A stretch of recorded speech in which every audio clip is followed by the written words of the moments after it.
different things. One is like the science keeps advancing every year. There's new studies coming out, and the other side is saying, listen, it's all about just old school. There's no secret to anything. Just lift the weights and eat. You know what I mean? Like, have you learned anything recently? Like, is the science of nutrition and training keep progressing? Are you learning something different each year, or is it pretty much the same concept? We're always learning. I mean, that's the great thing about science. We're always learning. There was a time when I was first at Weider at Muscle and Fitness as the senior science editor. There was a time when all of us, every research scientist out there was telling you to not drink casein around workouts, casein protein. It was too slow. It wouldn't provide a benefit. It's going to sit in your stomach, because it creates a micelle like an onion, and it breaks down layer by layer, very slow. It wouldn't be a benefit to your workout. So go with whey. Now we know that yes, whey is faster. It gets to the muscle faster. But when you have a slower digesting protein as well, it maintains muscle protein synthesis for longer. So we're always learning, right? We used to say fasting will slow your metabolism. Intermittent fasting boosts your metabolism. And I was involved in research at Yale that literally discovered that. So, these are things that we're constantly learning. One recent study, let's talk about mass gaining. What do most bodybuilders do to gain mass? They bulk up, right? They allow themselves to get fatter, mainly because it's easier, right? It's easier to get consume enough calories, right? And your macros when you're overeating, right? But what's interesting is that when they compared people by body fat percentage, the leaner the person, the higher their muscle protein synthesis response to a high protein meal. So if you're gaining body fat as a goal to gain muscle, it's kind of counterproductive because it's lowering your muscle protein synthetic rate following a meal.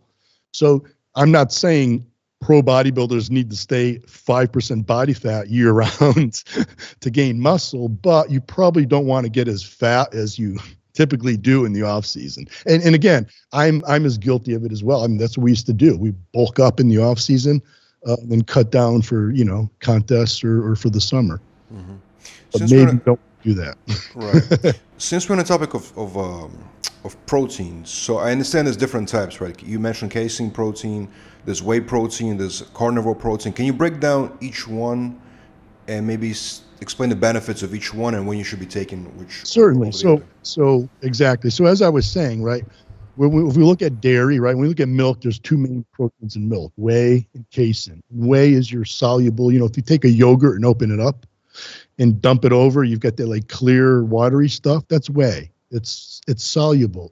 Think about that. It's fast, right? And then you're left with that white pudding stuff. That's the casein. Okay. It's clumpy. And if you really think about how would that digest in your stomach, just by looking at it, that's really not a good indicator of how things digest. But if you just looked at it, you can kind of tell, hey, the clear runny one probably is going to go through my system faster than the thicker one. And that is the case, but it's more about the properties of them, their physical properties. Like I said, the casein is like an onion. The molecules are layers. And so those digestive enzymes can't just break it all down. They have to break it down by layer by layer by layer. And so we say casein proteins, and particularly micellar casein, which is the natural form of the casein you get in milk. It hasn't a lot of times when they take the casein out of milk, they use acid to get it out, and that changes the casein. It changes the properties of it. But the micellar casein is the casein in its natural form. It tends to take somewhere, they say, around 7 hours to digest. And again, it varies, whereas whey is very quick. It's in and out of your bloodstream within 2 hours. Is that good or bad that it's digest faster? It's good and bad. So that's the thing is, and so what's interesting about whey is, right, everybody, like I said, we were telling people don't have casein, it's too slow. But now we know that's really not true, right? Now we know you need slow as well as fast. So the problem with whey and the benefit of whey is that it's fast, okay? But it's too fast. And so you need something slower on top of the whey. The whey gets there and stimulates protein synthesis rapidly so that you get it kicked off. But then if you just had a 20 or 40 gram whey shake, right?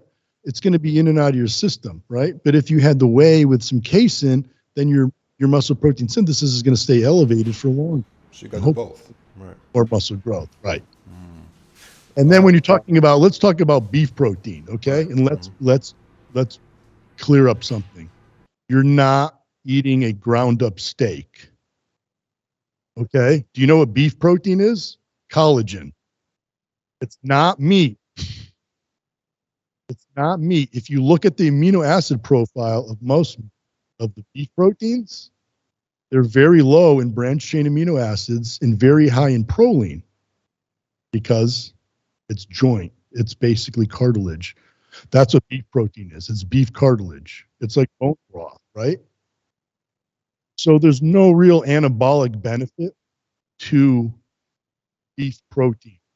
So just be clear. Well, you're still getting the protein, right? You're still getting... Oh, you're getting, of course. Like we already do it because we sleep. You can't eat while you sleep, right? So everybody intermittent fasts.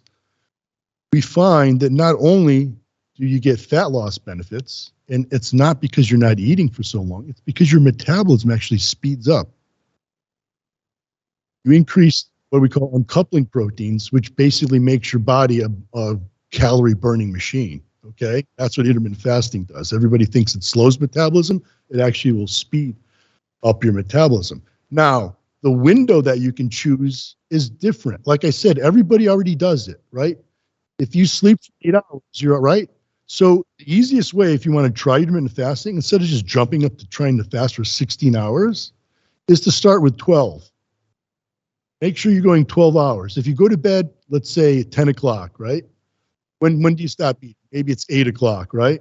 So you just make sure that you don't eat between 8 a.m. and 8 p.m. and 8 a.m.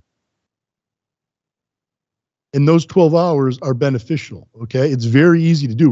Like I said, we're already close to doing it, okay? If you just get it to about 12 hours, and you can even just go to 11, we'll have health benefits, okay? What are the health benefits?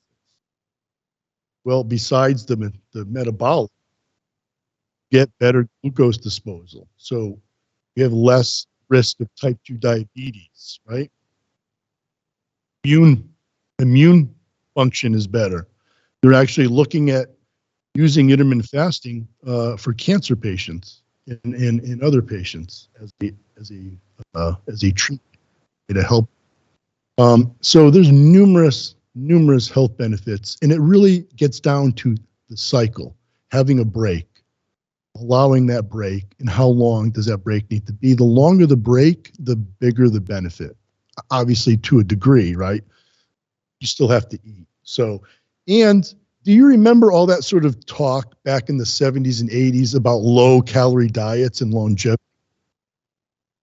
Intermittent fasting provides the same benefit without having to be on such a calorie deficit. It's the break. It's having that break. So what does that mean exactly? You can pretty much in that window, I mean, from what I heard before, you can basically eat whatever you want. And also, how many meals can you fit in? How many meals can you fit in with that 8 hour span? Right. So if you're doing an 8 hour, and some people only eat once a day, right? You've heard of intermittent fast. They literally eat one meal a day. That's all they do, right? So how many meals can you fit in? It depends on how often you're willing to eat. Some people literally eat 8 hours straight during that.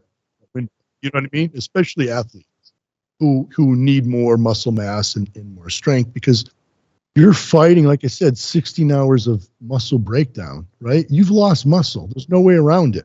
You now have to eat back all that muscle before you can even expect to grow now. You just have to get back to where you were every single day. So, yeah, that's one of the reasons why it's difficult to gain muscle, is because you also can't eat enough in that window. But it makes it easier to lose fat, obviously, right? But can you eat whatever you want, basically? How does that work? Yes and no. I mean, look, it depends on the person, right? Some people are able to be far more flexible with it. And again, and it depends on their goal. How lean do they want to be, right? Most people find that they can pretty much, within reason, it's not like you're eating a pizza every day, every meal, or McDonald's, but within reason can eat and drink pretty much what they want. Like I said, within reason. I remember watching your videos from a couple of years ago. You used to post on Twitter a lot, and you would I remember you eating donuts, and you were doing intermittent fasting. I don't know if you do it now, but back then you were posting a lot about that.